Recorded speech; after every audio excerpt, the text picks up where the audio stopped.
Hello dear student, welcome to our YouTube channel ebook explainer.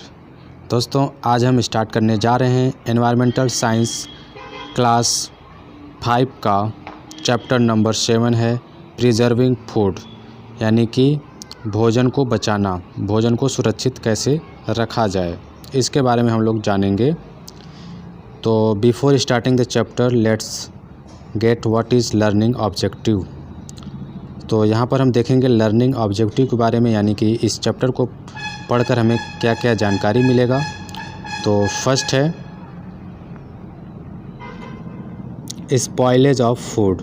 Spoilage of food का मतलब होता है भोजन की खराबी। नेक्स्ट है फूड पॉइजनिंग, यानी कि खाद्य विषाक्तता। कोई भोजन विषैला कब हो जाता है उसके बारे में हम लोग जानेंगे। अगला है फूड प्रिजर्वेशन, यानी कि भोजन को सुरक्षित रखना। नेक्स्ट है मेथड ऑफ फूड प्रिजर्वेशन, भोजन को सुरक्षित रखने की विधियां क्या क्या हैं। नेक्स्ट है वेस्टेज ऑफ फूड, यानी कि भोजन की बर्बादी। ठीक है, इसके बारे में हम पढ़ेंगे। तो आप लोग ध्यान से इस वीडियो को देखेंगे। अगर आपको कहीं पर डाउट होगा तो आप कमेंट करके पूछ सकते हैं। Sarla had gone on holiday to visit her aunt in Kanpur. Sarla छुट्टी के दिन अपने आंट के पास गई कानपुर में। सरला कानपुर अपने आंट से मिलने छुट्टी के दिन गई। She boarded the train at new Delhi railway station.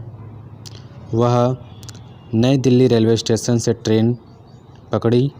It look her 10 hour to reach Kanpur. और उसे 10 घंटे का समय लगा कानपुर पहुंचने में। Her mother had packed food for her but she did not like eating in train. उसकी माँ यानी कि सरला की माँ ने सरला के लिए भोजन पैक किया, लेकिन सरला को ट्रेन में भोजन करना पसंद नहीं है। When she reached her aunt's house, जब वह अपने आंट के घर पहुंची, she opened the packet of food, वह भोजन का पैकेट खोली। It had a foul smell and tasted sour, तो इसका जो गंध था वो फाउल था, यानी कि मैला था, बदबूदार था। उसका गंध बदबूदार था। एंड टेस्टेड सावर, उसका स्वाद खट्टा था। यानी कि जब वह भोजन का पैकेट खोली तो उसका टेस्ट खट्टा था और जो स्मेल थी वो गंदी थी। Next, she realised that the food had got spoiled. She realise that, उसे एहसास हुआ कि the food had got spoiled, भोजन खराब हो चुका, भोजन खराब हो चुका। स्पॉइलेज ऑफ फूड, यानी कि भोजन की खराबी। अब हम थोड़ा डिटेल में जानेंगे कि भोजन की खराबी कैसे होती है। Both raw and cooked food can get spoiled if kept for a long time without being preserved. Both raw and cooked food can get spoiled, दोनों कच्चे और पके हुए भोजन खराब हो सकते हैं। If kept for a long time without being preserved, अगर उन्हें बिना प्रिजर्व के, बिना संरक्षित किए लंबे समय तक रखा जाएगा तो। This happens because of the growth of some very tiny living beings called microorganism और माइक्रोब्स। तो दिस हैपन्स, ऐसा इसलिए होता है, बिकॉज, क्योंकि, of the growth of some very tiny living beings, क्योंकि कुछ बहुत ही छोटे छोटे जीवित प्राणी ग्रो हो जाते हैं। कुछ बहुत छोटे छोटे जीव ग्रो हो जाते हैं जिनको माइक्रो ऑर्गेनिज्म कहा जाता है। माइक्रो ऑर्गेनिज्म यानी कि सूक्ष्म जीव या माइक्रोब्स कहते हैं। इनको क्या बोलते हैं? माइक्रो ऑर्गेनिज्म, यानी कि सूक्ष्म जीव या माइक्रोब्स कहते हैं। Microbes are so small that they cannot be seen with our naked eyes. तो माइक्रोब्स जो होते हैं बहुत ही स्मॉल होते हैं, बहुत छोटे होते हैं, कि हम उन्हें अपनी नंगी आँखों से भी नहीं देख सकते, नेकेड आई से हम नहीं देख सकते। They are always present in the food, वे हमेशा फूड में, भोजन में उपस्थित रहते हैं, but in very small number, लेकिन बहुत कम संख्या में। When food is kept out for a long time, जब भोजन को लंबे समय तक बाहर रखा जाता है, microbes begin to grow in large numbers, सूक्ष्मजीव उसमें बड़ी मात्रा में ग्रो होने लगते हैं, सूक्ष्मजीव उसमें बड़ी मात्रा में ग्रो होने लगते हैं, leading to the spoiling of food, और जिससे भोजन खराब होने लगता है, जिससे भोजन खराब होने लगता है। नेक्स्ट है टेस्ट योरसेल्फ, इसके बारे में हम लोग देख लेते हैं क्या है ये। स्वयं टेस्ट करके आप देखेंगे। टेक सम मॉइस्ट ब्रेड, कुछ आप नमी वाले रोटी लीजिए, ब्रेड लीजिए। कीप इट आउट फॉर 2 और 3 डेज, इसको बाहर 2 या 3 दिन के लिए रख दीजिए। ऑब्जर्व व्हाट हैपन्स, अब निरीक्षण कीजिए कि क्या हुआ।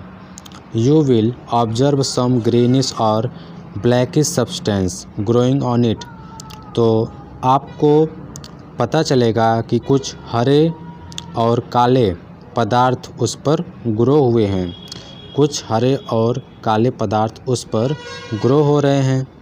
दीज आर मोल्ड्स, ये क्या हैं? मोल्ड्स हैं। और मोल्ड्स क्या होते हैं? अ काइंड ऑफ माइक्रोब्स, एक प्रकार के माइक्रोब्स होते हैं, एक प्रकार के सूक्ष्मजीव होते हैं। नेक्स्ट फूड पॉइजनिंग, नेक्स्ट है food poisoning. The microbes growing on or in the food release some toxic substance into the food that cause it to decay और rot. The microbes growing on or in the food, microbes यानी कि सूक्ष्मजीव जब grow होने लगते हैं किसी भोजन पर, तो वो कुछ टॉक्सिक सब्सटेंस यानी कि विषैले पदार्थ को रिलीज करते हैं, विषैले पदार्थ को निकालते हैं। इनटू द फूड, भोजन में कुछ विषैले पदार्थ को निकालते हैं। That cause it to decay और रॉट, जिसके कारण भोजन का क्षय होने लगता है या भोजन सड़ गल जाते हैं। इट मीन्स जब भी किसी भोजन पर माइक्रोब्स यानी सूक्ष्मजीव उगने लगते हैं, तो ये विषैले पदार्थ को रिलीज़ करते हैं, जिससे कि भोजन सड़ने लगता है। ठीक है। नेक्स्ट है when the food begin to rot और डीके, जब भोजन का सड़ना गलना शुरू हो जाता है, वी से the food has become spoiled, तो हम कहते हैं कि भोजन खराब हो चुका है। The spoiled food gives out a foul smell, खराब भोजन एक बदबूदार स्मेल देता है, बदबूदार गंध देता है। एंड में आल्सो बिकम स्टिकी, और वह चिपचिपा भी हो सकता है, इट टेस्टेड बैड, और इसका स्वाद बहुत ख़राब हो जाता है, मोल्ड्स में also appear on spoiled food, moulds जो होते हैं ख़राब भोजन पर दिखाई भी दे सकते हैं, मोल्ड्स दिखाई भी दे सकते हैं। मोल्ड्स क्या होते हैं? अ टाइप ऑफ माइक्रोब, सूक्ष्मजीव का ही एक प्रकार होता है moulds. Consuming spoiled food can make us ill, consuming spoiled food यानी कि खराब भोजन का उपभोग करने से, खराब भोजन का ग्रहण करने से हम क्या हो सकते हैं? बीमार हो सकते हैं। It can also lead to a serious condition called food poisoning, और इससे हमें एक गंभीर कंडीशन का सामना करना पड़ सकता है, जिसको हम फूड पॉइजनिंग कहते हैं। यानी कि खराब भोजन का उपभोग करने से हम बीमार हो सकते हैं, और इससे एक सीरियस कंडीशन भी हो जाता है, जिसको फूड पॉइजनिंग कहते हैं, यानी कि खाद्य विषाक्तता कहते हैं। तो दोस्तों आज के इस वीडियो में हम इतना ही पढ़ेंगे। अगला हम पढ़ेंगे फूड प्रिजर्वेशन यानी कि खाद्य संरक्षण के बारे में, यानी कि भोजन को हम कैसे बचाएं कि वो ख़राब ना हो। आई होप दोस्तों वीडियो आपको पसंद आया होगा। अगर आपको कहीं पर भी कोई डाउट है, कोई सवाल है तो आप कमेंट करके पूछ सकते हैं या अपना सुझाव भी हमें कमेंट करके बता सकते हैं।